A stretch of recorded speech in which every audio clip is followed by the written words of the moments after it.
Jada, I love you. G.I. Jane 2, can't wait to see it. All right?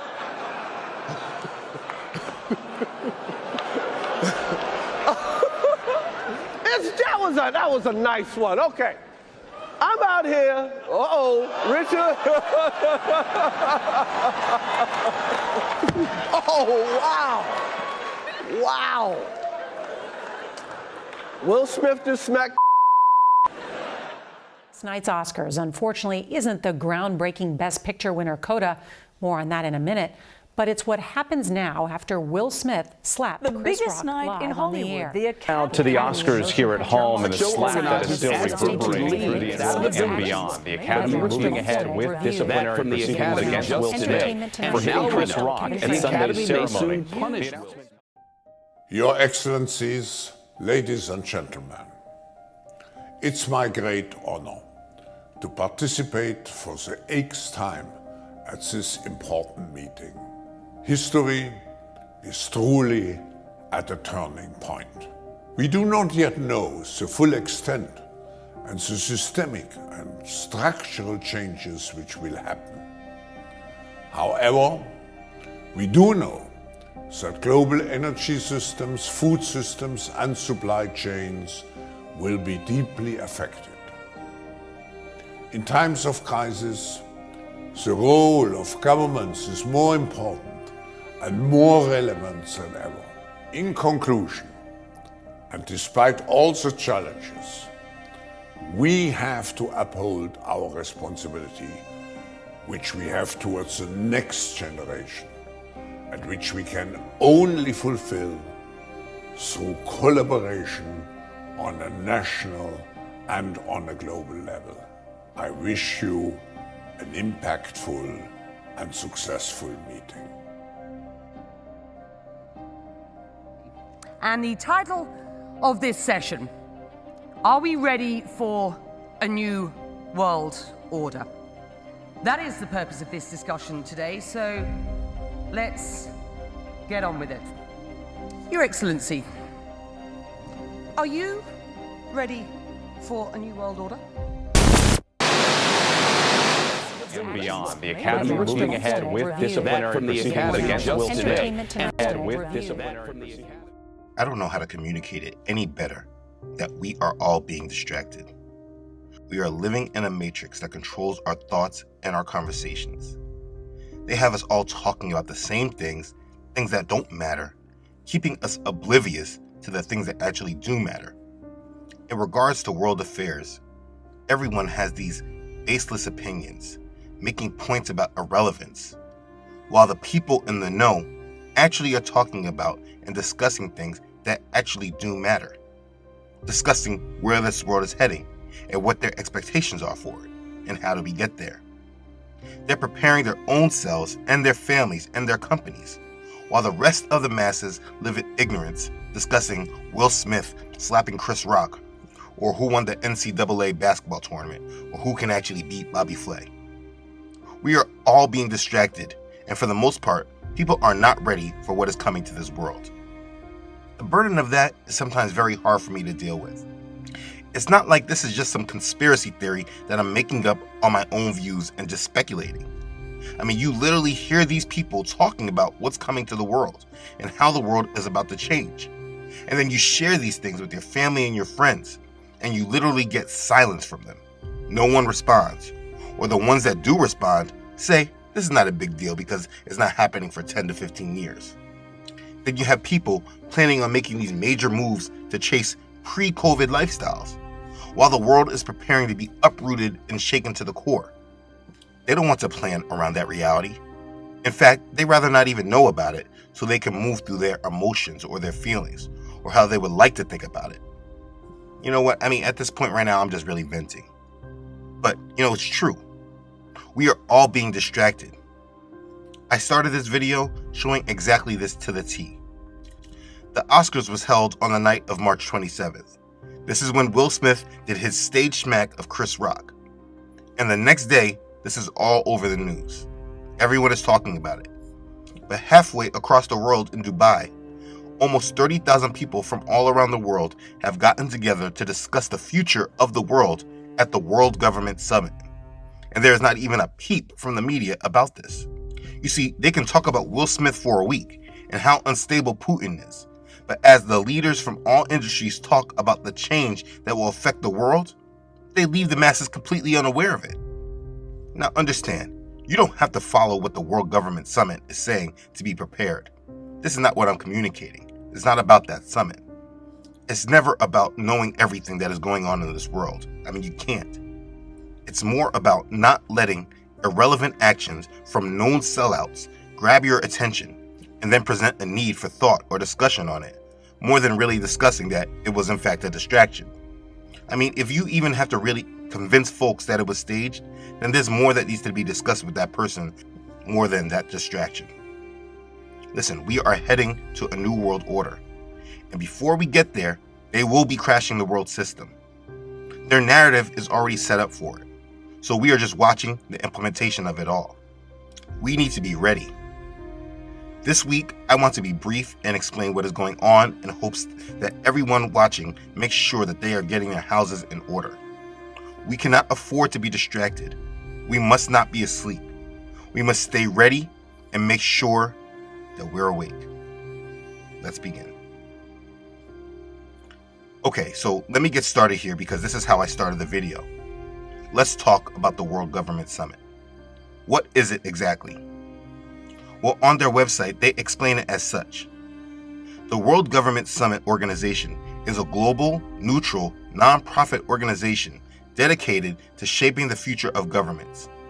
The summit, in its various activities, explores the agenda of the next generation of governments, focusing on harnessing innovation and technology to solve universal challenges facing humanity.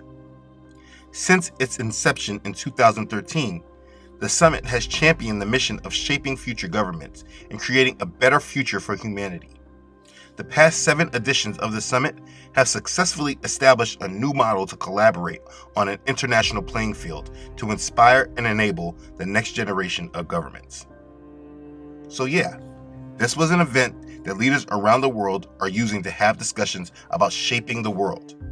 And the name of the summit isn't even ambiguous. It's the World Government Summit, discussing bringing about a world government. They don't have to hide it anymore. At the summit, there are so many different topics being discussed in different seminars. For instance, they spoke about the New World Order, and are we ready for it?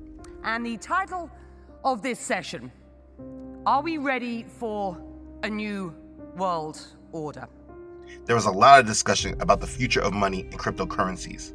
And I think we're at the cusp of embarking on exploring a new technology that is a new technology for money.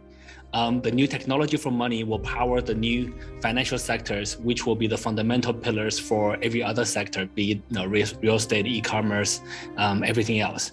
Stable coins and CBDCs, central bank digital currencies included.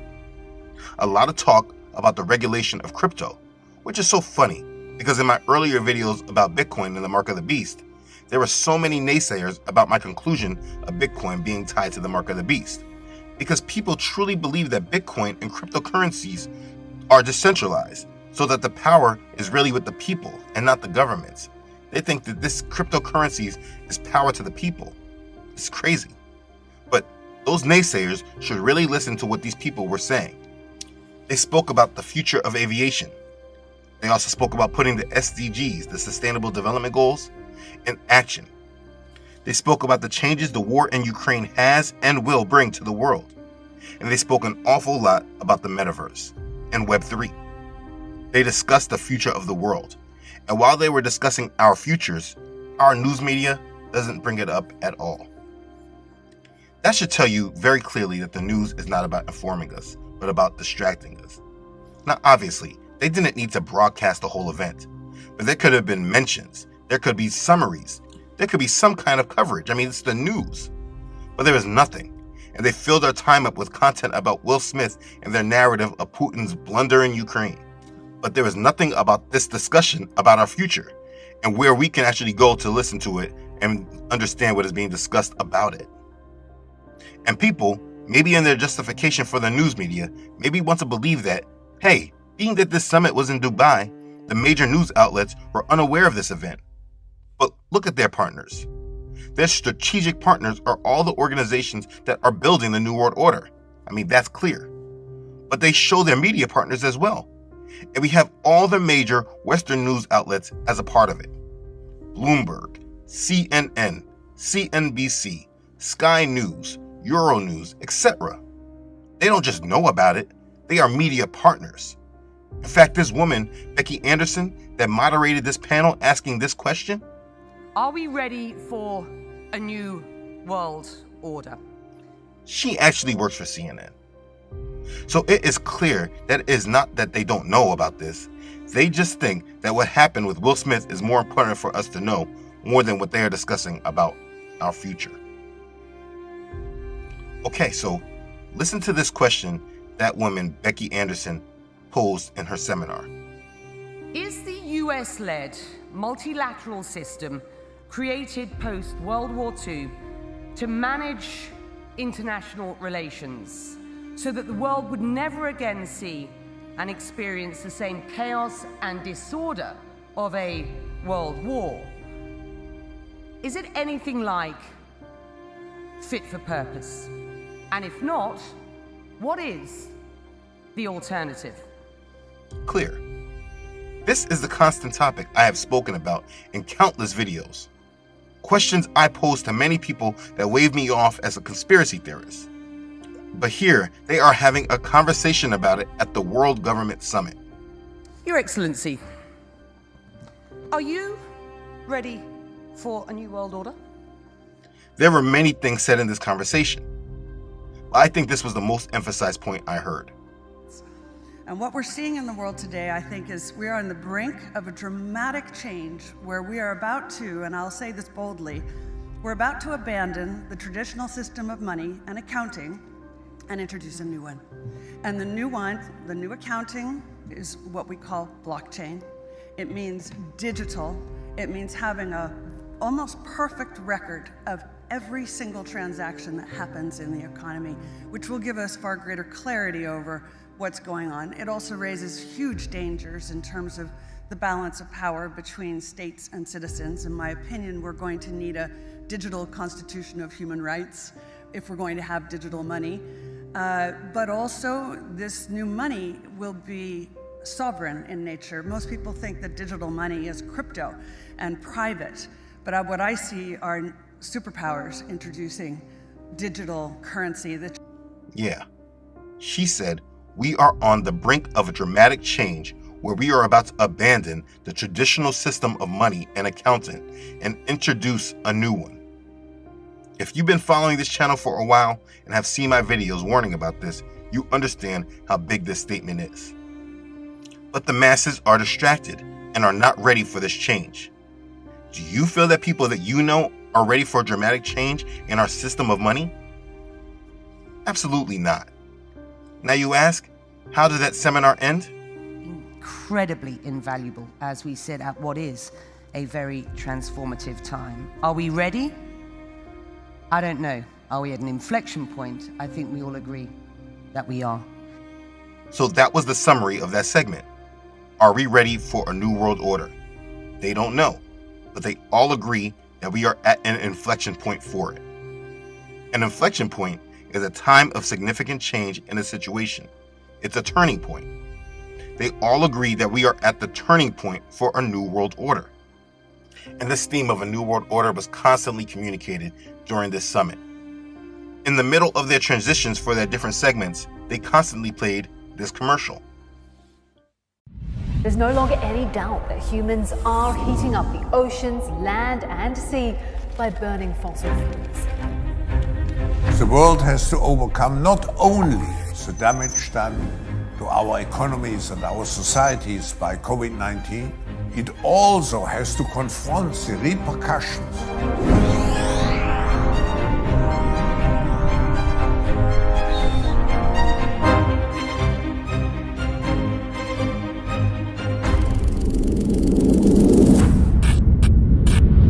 سرعة التغيير القادمة أكبر بكثير مما نتوقع.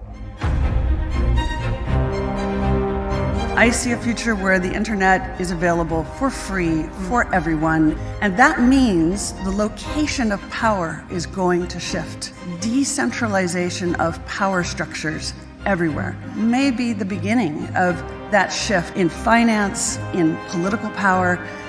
We have to uphold our responsibility, which we have towards the next generation.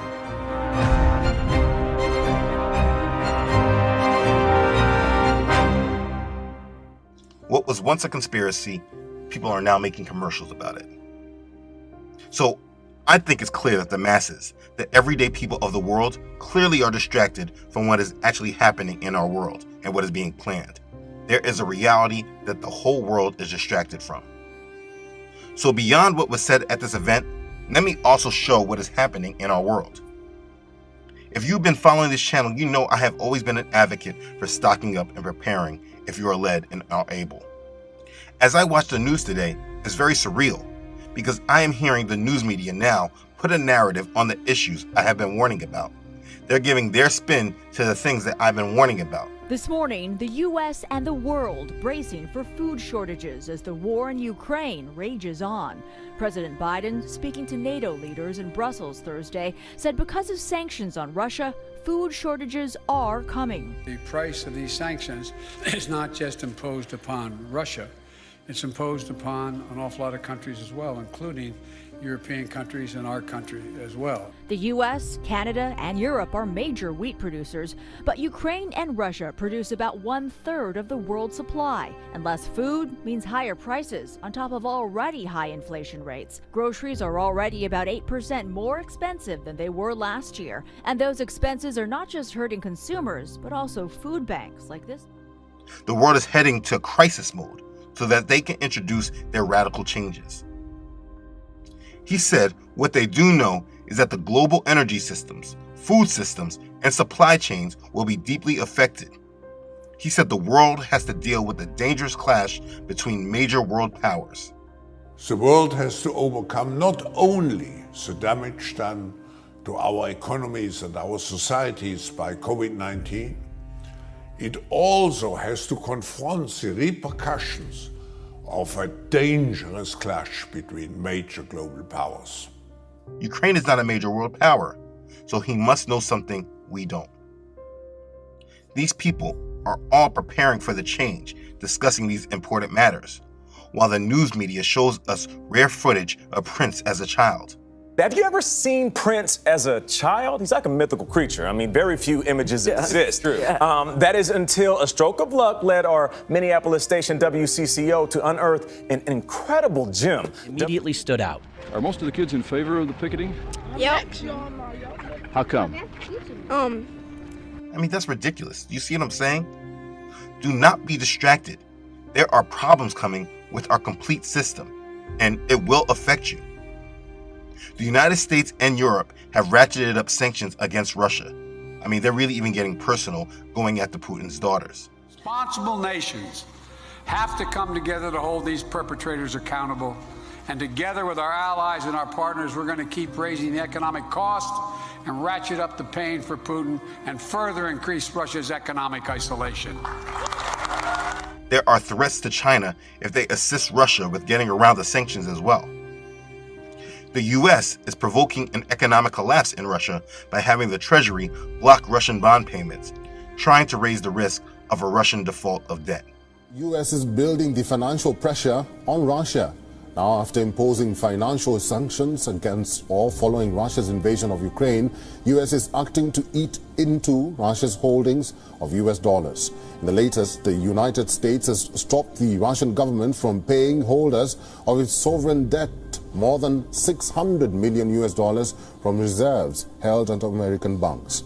U.S. has already frozen the foreign currency reserves held by the Russian central bank at U.S. financial institutions in the aftermath of Russia's invasion of Ukraine on February the 24th.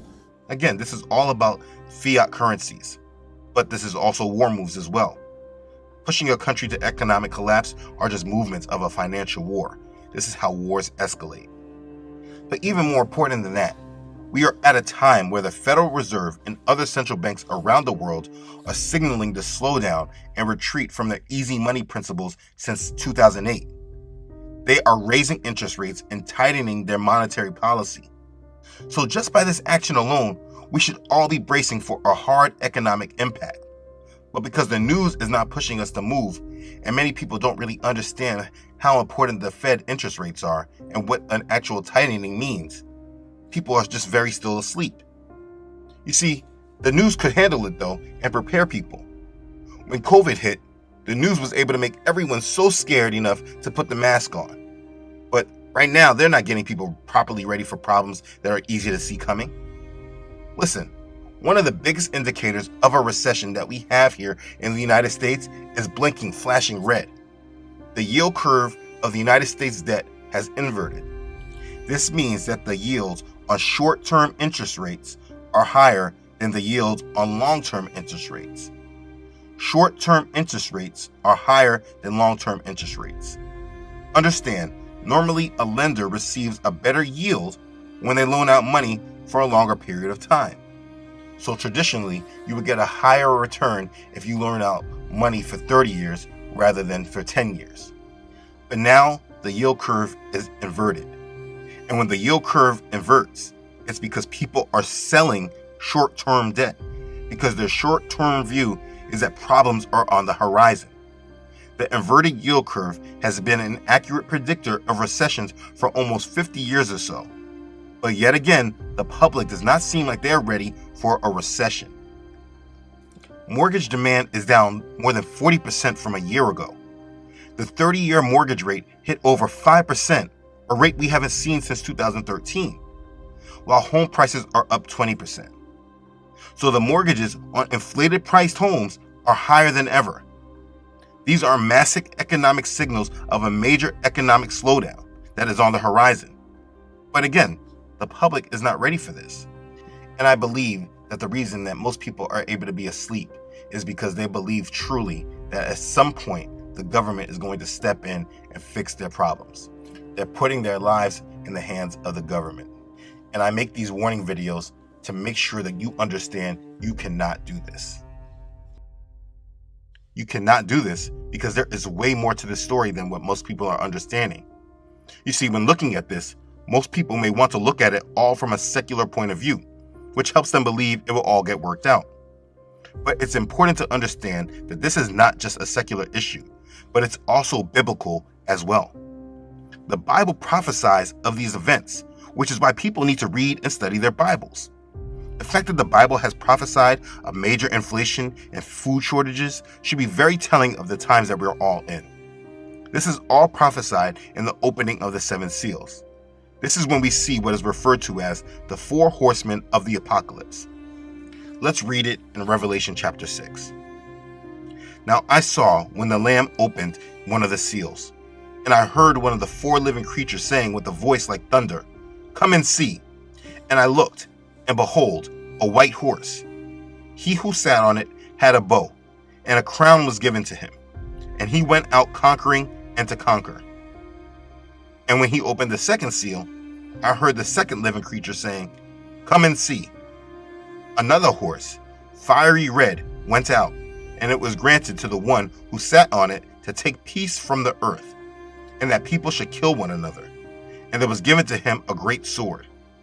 When he opened the 3rd seal, I heard the 3rd living creature say, "Come and see." So I looked, and behold, a black horse, and he who sat on it had a pair of scales in his hand. And I heard a voice in the midst of the 4 living creatures saying, "A quart of wheat for a denarius, and 3 quarts of barley for a denarius, and do not harm the oil and the wine." And when he opened the 4th seal, I heard the voice of the 4th living creature saying, "Come and see." So I looked, and behold, a pale horse, and the name of him who sat on it was Death, and hell followed with him. And power was given to them over a 1/4 of the earth to kill with sword, with hunger and death, and by the beast of the earth. That's Revelation chapter 6, verses 1 through 7. Now I speak on this in greater detail in the Revelation series part 2, but I'm going to speak specifically on the 3rd and 4th seal. The 3rd seal the black horse? When the living creature says, a quart of wheat for a denarius, and 3 quarts of barley for a denarius, and do not harm the oil and the wine? This is inflation, hyperinflation actually, and is very telling of this time because wheat is the most specific point that they are speaking about in reference to food shortages. The U.S., Canada, and Europe are major wheat producers, but Ukraine and Russia produce about 1/3 of the world's supply. And less food means higher prices on top of already high inflation rates. Groceries are already about 8% more expensive than they were last year. Many people don't recognize this prophecy is speaking of hyperinflation because they don't understand the currencies of Rome during those times. So let's understand. A denarius during those times was worth 1 day of wages. So let's say making $10 an hour, a day's worth of wages may be $80. So imagine a quart of wheat for a denarius is saying like $80 for a loaf of bread. John was referring to hyperinflation. And the 4th horse, which is the pale horse, kills 1/4 of the earth with the sword and with hunger. 1/4 of the world population will be killed. Today in 2022, the world population sits at 7.7 billion. So we're talking about a little less than 2 billion people killed on the earth. This is from famine and war. This is prophecy of the book of Revelation, and it cannot be ignored, especially when you have events and narratives that look like we're leading right to it. We are dealing with a world in conflict that is escalating. We have other nations like North Korea giving red lines about using nuclear weapons. We have major world powers escalating rhetoric and actions against each other, with a major U.S. general saying that potential for international conflict is increasing, not decreasing. We are now facing 2 global powers, China and Russia, each with significant military capabilities, both who intend to fundamentally change the rules-based current global order. We are entering a world that is becoming more unstable, and the potential for significant international conflict between great powers is increasing, not decreasing. It also has to confront the repercussions of a dangerous clash between major global powers. Ukraine is asking NATO for more weapons, weapons, and weapons. My agenda is very simple. It has only 3 items on it. It's weapons, weapons, and weapons. And NATO members like Poland are thinking about involving themselves in the war, which would just escalate everything. War is coming, but most people ignore what's going on because they don't see how this actually will affect them. But war is escalating, and we cannot ignore it. If you tie in what they're saying at the World Government Summit, what Klaus Schwab alluded to without giving you details, you can understand what is happening in this world, and it is up to each of us to be ready and not asleep. We should be expecting a major cyber attack or attack on our energy systems. Don't expect things to just happen in a predictable manner. As events happen, it happens in the form of a story. So it all depends on how they decide to tell it. But the world is headed to a controlled takedown, and we are just watching how the narrative forms and how it comes. But we should be living in truth and not asleep. But the unfortunate thing is, most people are asleep. I know people close to me who are asking for time frames. They want to make these major decisions because they think that they have time before things get bad. But this is not something that we can time. All we can do is rest and trust in Father and move to His will and put our faith and trust in Him and move according to His will and be led by His Spirit. Because we cannot control what's happening here. All we can do is rest in Father who will protect and guard us. There is a time coming that will consist of death, conflict, and hunger. We are being warned of these things, these events, and we are seeing it with our own eyes. People feeling a little better now that gas stopped at an average of $4 for regular. But it's going higher. It just took a short break in its climb. And it still will keep going as inflation continues to move higher. But because gas has slowed in its climb, people are just adjusting themselves to it and continue to be oblivious to what is happening around them. But understand, we know things are changing for sure because the Fed has said so, and they control our money. With the Fed saying they are going to be more aggressive to combat inflation, this means that they are going to slow down an already slowing economy. And if you ever look back at the stories of when the Fed has tried to curb inflation, you can understand exactly what is to come. In the 1970s, monetary policy was too loose. The money supply was growing faster than the economy, and that led to inflation. People started to expect inflation, and they built this expectation into their economic decisions. That led to even more inflation.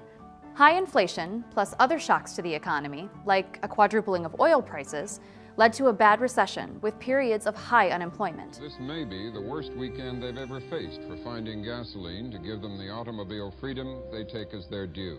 Gasoline shortages are spreading across the country. Odd even service, gasoline lines, and closed gas stations are becoming increasingly common. Neil, isn't this disgusting? Why doesn't anybody contact the president? Why is he letting this happen to us? To sum up in the word of one irate motorist, the first day of the odd-even system was a disaster. Gas lines at many stations were a lot longer than normal. Line today is longer than it's ever been. I have no explanation for it. This gas line at one station on the Upper West Side ran from 96th Street and West End Avenue all the way up to 102nd Street. As might be expected, the longer the line and waiting time, the angrier some motorists became. I think it's terrible. I really think it's terrible. I've been here for an hour already. There's no shortage. I don't believe there's a shortage. Change is on the horizon, and people should be prepared for it. There's a great deal of people that are just not ready for what is coming, but you cannot be one of them that's on that list. We are headed to the Great Tribulation, and Father requires us to be awake and walking aligned with Him, trusting in Him. His messages hit really hard right now when you see how He has told us to be. But concerning the times and the seasons, brethren, you have no need that I should write to you. For you yourselves know perfectly that the day of Yahuwah so comes as a thief in the night. For when they say peace and safety, then sudden destruction comes upon them, as labor pains upon a pregnant woman, and they shall not escape. But you, brethren, are not in darkness, so that this day should overtake you as a thief. You are all sons of light and sons of the day. We are not of the night, nor of darkness. Therefore let us not sleep as others do, but let us watch and be sober. For those who sleep, sleep at night, and those who get drunk are drunk at night. But let us who are of the day be sober, putting on the breastplate of faith and love, and as a helmet the hope of salvation. For Elohim did not appoint us to wrath, but to obtain salvation through our Master, Yahushua the Messiah, who died for us, that whether we wake or sleep, we should live together with Him. Therefore, comfort each other and edify one another, just as you also are doing. That's 1 Thessalonians chapter 5, verses 1 through 11. You see, the majority of the world, everyone else that are not believers, they're asleep, talking about irrelevant topics. Will Smith, NBA rankings, food show tournaments, social media posts, etc.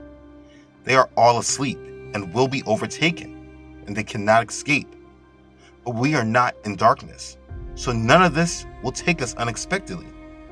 If you're watching this, it's because He is calling you to be in His presence and stand firmly in His ways. We are His people, His assembly, a peculiar people, and we are called to not live in ignorance, but to walk in His power. I made this video to show clearly that while the world is making plans and preparing for this new world order, are we ready for a new world order? The media and those who we expect to inform us are not doing so. We are getting general reports, but it's not about keeping us prepared. Do you remember when COVID came on the scene? They had all these reports about what to do in order to protect ourselves. Right now, we're on the cusp of major change. They said at the meeting they were at the brink of a dramatic change, that we are at an inflection point for a new world order. They are telling us that we are going to have food shortages. Biden telling us all that we're going to all have to make major sacrifices for this war in Ukraine. But has He given one plan for us to prepare for it? The point is, you must be vigilant. We cannot just sit around and wait for others to protect us. Yah protects us, so we must sit and rest and trust in Him. Remember what Yahushua told us in Matthew chapter 24. Watch therefore, for you do not know what hour your master is coming. But know this, that if the master of the house had known what hour the thief would come, he would have watched and not allowed his house to be broken into. Therefore, you also be ready, for the Son of Man is coming at an hour you do not expect. Who then is a faithful and wise servant, whom his master made ruler over his household, to give them food in due season? Blessed is that servant whom his master, when he comes, will find so doing. Assuredly, I say to you that he will make him ruler over all his goods. But if that evil servant says in his heart, my master is delaying his coming, and begins to beat his fellow servants and to eat and drink with the drunkards, the master of that servant will come on a day when he is not looking for him, and at an hour that he is not aware of, and will cut him in two and appoint him his portion with the hypocrites. There shall be weeping and gnashing of teeth. That's Matthew chapter 24, verses 42 through 51. You see, this is crunch time. This is the time where we must really walk in our faith and match our walk with our words. We can't just say we love him with our mouths, but keep our heart from him. Our actions should display our faith in him, our love of him, our trust in him.